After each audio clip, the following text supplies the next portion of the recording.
Pass তো করিয়া পারলো নি, এতলা টাকা পয়সা খরচ করে যত পড়ালেখা করাছো মই মানুষের বাড়ি রোদে মনে করি রোদে জলে ঘামে মাথার পাওয়া তোলায় তো তোর পিছন এত হাজার হাজার টাকা নষ্ট করে মেট্রিক পরীক্ষা পাস করিয়া পারলো নি। টাকার বেলা তো খুব টাকা লাগায়, দামি দামি জামা, দামি দামি প্যান্ট, দামি দামি জুতা। হ্যাঁ, তোর মতো শোয়া মরে যাওয়ার দরকার নেই। হ্যাঁ, তুই মুখখান তোমার জায়গা রাখছি দুইটা লোকের, তোর ব্যাপার আর তোর মাপ। হ্যাঁ, তোর পিছনে এত কষ্ট করল, এত খাটিনো, এত পরিশ্রম করলো, আর তুই এইখান প্রতিদান দিল রে। হ্যাঁ, কতখান আশা নিয়ে এত পড়াশোনা করাইছি আমরা। আর তুই দিল এইখান প্রতিদান, এত কষ্ট করে পড়াশোনা করায়।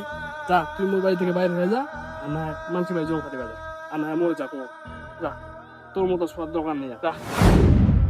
15 দিন মোর বাড়ি আছি বলিয়া। টাকার বেলা তো খুব টাকা লাগে, দামি দামি জামা, দামি দামি প্যান্ট, দামি দামি জুতা। হ্যাঁ, তোর মতো শোয়া মরে যাওয়ার দোকান, মরে যাওয়ার দোকান। আজকে আমি ফেল করছি বলে আমাকে বাবা অপমান করে বাড়ি থেকে তাড়িয়ে দিল। আমি এই মুখ আর কাউকে দেখাবো না। দেখেন, আমরা যে ভিডিওটা করলাম এটা কিন্তু এক প্রকার মানে যে আপনাদের সন্তানেরা পড়াশোনা করতেছে, তারা ফেল করতেছে, এটা কিন্তু একটা মেসেজ। এর কারণটা হচ্ছে গিয়ে আপনাদের সন্তান যখন আপনারা কষ্ট করে পড়াশোনা করেন, টাকা পয়সা খরচ করে, এবং তারা পরীক্ষায় ফেল করে, এটার জন্য অনেক বাবা মা আছেন, অনেক গার্ডিয়ান আছেন, অনেক গালিগালাজ করেন, এবং এই গালিগালাজরা তারা অনেকেই সহ্য করতে না পারে তারা আত্মহত্যার মতো জঘন্য রাস্তা বেছে নেয়। তো আমাদের কথা হচ্ছে, আপনারা এমন কোনো কিছু কথাবার্তা বলবেন না যেটা তার মনে আঘাত লাগে, তার মস্তিষ্কে আঘাত লাগে।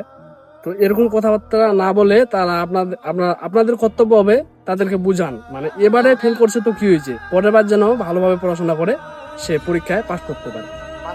এটাই আপনাদের কাছে অনুরোধ থাকবে। ধন্যবাদ।